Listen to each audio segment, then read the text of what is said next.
Hello everyone, welcome to my channel. और basically मैं job नहीं करती, आई एम ए हाउसवाइफ। तो सब खर्चा मेरे हस्बैंड करते हैं एंड रेस्ट मेरे हाथ में जो भी पैसे आते हैं मैं उसको अलग अलग कैटेगरी में डिवाइड करके उसी से मेरा personal expenses and savings, future goal, सब चीज़ के लिए मैं सेव करती हूँ। तो वही आज मैं डिस्कस करना चाहती हूँ। देखते हैं कि मैं अपना डिवाइडेशन किस तरीके से करती हूँ। 20,000 रुपीज़ एवरी मंथ आते हैं, ठीक है। तो मैं अपने अमाउंट को एज 100% काउंट करती हूँ, ठीक है। तो मैं अपने अमाउंट को 3 कैटेगरी में डिवाइड करती हूँ। फर्स्ट है पर्सनल एक्सपेंसेस, क्योंकि मेरे सब एक्सपेंसेस मेरे हस्बैंड ले करते हैं। तो बेसिकली मेरे खुद के भी कोई एक्सपेंसेस हो सकता है, इसीलिए मैं हमेशा खुद के लिए भी पैसे रखती हूँ।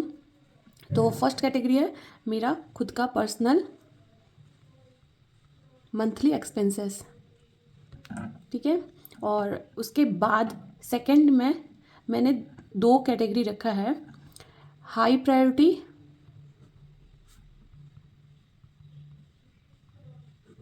एंड थर्ड पे लो प्रायोरिटी। तो बेसिकली मैंने अपना जो भी मेरा सेविंग है उसको मैंने 100% लिया है, तो मैं ये 100% को ही इन तीनों में डिवाइड करूँगी। तो जैसे कि ये मेरा हाई प्रायोरिटी है, तो मेरा इस पोर्शन का जो सबसे बड़ा हिस्सा होता है, लाइक 50%, मैं अपने हाई प्रायोरिटी में डालूँगी। नेक्स्ट इसके बाद मेरा मोस्ट इम्पोर्टेंट मेरा पर्सनल एक्सपेंसेस है, तो मैं इस पोर्शन का 25% इसमें डालूँगी और रेस्ट 25% मैं अपने लो प्रायोरिटी के लिए रखूँगी। अब हम देखेंगे ये 3 कैटेगरी मैंने किस तरीके से डिवाइड किया है। पर्सनल एक्सपेंसेस का मतलब जो भी खर्चे मुझसे रिलेटेड होंगे या मेरे शौक से रिलेटेड होंगे, जैसे कि अगर मुझे कपड़े लेना है या फिर मुझे सैलून जाना है, तो वो सब एक्सपेंसेस मुझसे रिलेटेड है, इसीलिए वो मेरे पर्सनल एक्सपेंसेस हो गए, ठीक है। हाई प्रायोरिटी मतलब जो हमारी लाइफ में सबसे इम्पोर्टेंट होती है, लाइक हाई प्रायोरिटी में हम इन्वेस्टमेंट को रखते हैं, हमारे फ्यूचर सेविंग्स को रखते हैं, जो हमें फ्यूचर पे रिटर्न्स भी देंगे और हमें सिक्योर भी रखते हैं। इसीलिए मैंने इसमें 50% रखा है, क्योंकि ये बहुत इंपॉर्टेंट है, हर किसी को ये करना है।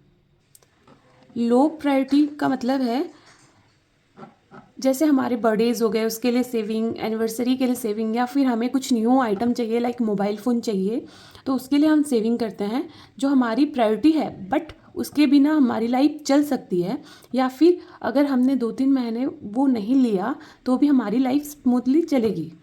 तो इसीलिए उसको लो प्रायोरिटी कैटेगरी में रखा गया है। अब हमने इसको 3 कैटेगरी में डिवाइड कर दिया है, तो अब देखते हैं 20,000 का 50% इज इक्वल टू 10,000। तो मेरे हाई प्रायोरिटी में मैंने रखा है 10,000 रुपीज़। पर्सनल एक्सपेंसेस में मैंने रखा है 25%, यानी कि 5,000 रुपीज़। एंड लो प्रायोरिटी में भी मैंने रखा है 25% इक्वल टू 5,000 रुपीज़। अब हमारा गोल होगा हर महीने मुझे 5,000 रुपीज़ में ही चलना है, इससे ज़्यादा बिल्कुल भी खर्चा नहीं करना है। अगर इससे कम खर्चा होता है तो वो हमारा बोनस होगा। एंड हाई प्रायोरिटी में हर महीने मुझे इतना अपने हाई प्रायोरिटी में डालना ही है, ये कंपलसरी है, ये ऑप्शनल नहीं है। तो मुझे हर महीने 10,000 सेव करना ही है। एंड लो प्रायोरिटी में ये 5,000 हम धीरे धीरे अपने फ्यूचर गोल के लिए या आने वाले ओकेज़न के लिए हम तैयार होंगे, जिसकी वजह से हम हर महीने 5,000 रुपीज़ सेव करेंगे हमारे लो प्रायोरिटी के लिए, तो जिससे फ्यूचर में हमें कोई दिक्कत नहीं होगा और हम फ्यूचर के लिए रेडी हो सकते हैं। So thank you for watching. और अगर आपको मेरे थॉट्स या मेरे प्रोसेस अच्छे लगे होंगे तो प्लीज़ सब्सक्राइब करिए। और नेक्स्ट वीडियो में मैं बताऊंगी मैं कैसे अपना पर्सनल एक्सपेंसेस और हाई प्रायोरिटी, लो प्रायोरिटी अलग अलग तरीके से डिवाइड करके कैसे कैटेगरी करती हूँ, फिर मनी स्टफिंग करती हूँ और अपना बजटिंग करती हूँ। Stay tune. Thank you.